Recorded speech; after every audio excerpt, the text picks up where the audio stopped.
think that is the essential question for the next 4 years, is how to do more with less, essentially, and how to make improvements without costing a lot of money. And I think that's where creative solutions are really going to be essential.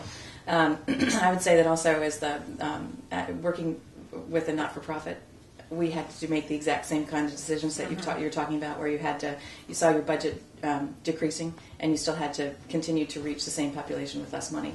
And it's a huge challenge, and you do it in small ways, right? I mean, every little decision is essential. You really do count your pennies at that point.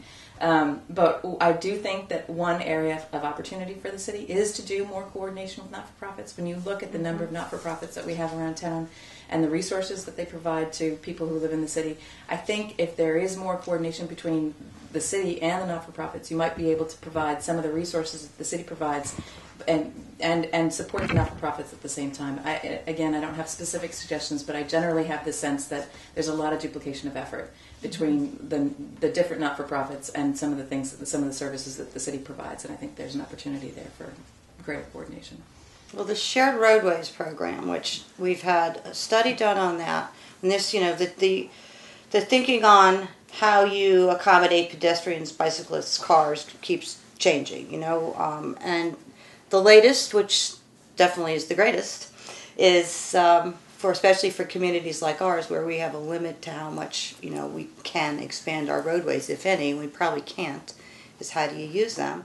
And so we've had this our committee look at this. They're going to be making a presentation shortly about it, and they've already shown us the concept of these things called SHAROs, which are a shared roadway concept, and it helps to direct people, cars and bicycles and things, so people know where to go. But it's also an indication that the roadway is shared, and that is really a question of paint. It's not a capital investment, perhaps some signage, but basically a low-cost investment, which is has worked well in other communities in terms of improving the experience of all the users of the roads and the sidewalks. We control costs with union bargaining. This is what the city manager did. He restructured the garbage routes so that you have more efficient routes. Mm-hmm. Okay, so I think that's something that we need to look at. The city manager is on top of that. So more things like that.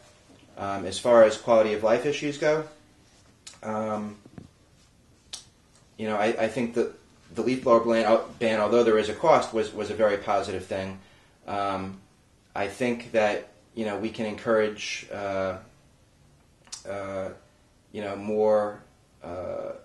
more cleanliness in the downtown area. I think that's one thing that comes up frequently at city council meetings. So I think that as far as the quality of life thing goes, we can try to keep downtown more clean, because that affects the image of our city, mm-hmm. and it's something that clearly people feel very strongly about, because we hear about it so much. You probably see yourself here because you have an office downtown. What can happen outside Starbucks when people don't throw their cups in the garbage can? So quality of life, I think we need to keep downtown more clean. But I think one of the things that we can do is look at how services can be shared between the two largest taxing entities in the city of Rye, which is the school district, which is actually the larger taxing entity, and the city administration. And there has been, sort of by municipal design, just these two different entities, and they build their things and they do their things, and they collect taxes separately, and they plow separately, and they hire services separately. And over the years there have been little dents made in that along the way where certain things get shared. I think this is a time where we need to really buckle down and say to our staff, how can we collaborate more? And in the past, we could afford not to press that question, or whether we could afford to or not. It was only pressed to a point. I think we need to press that question a lot more. It is something that I bring to the table. I'm very aware of how the school district works, and I think bringing that kind of collaboration on board would be very helpful to the taxpayers all across Rye, and have people more invested in collaborating. And then, of course, there are opportunities with other municipalities to share services. But certainly from the school perspective, that's something that we can look at more.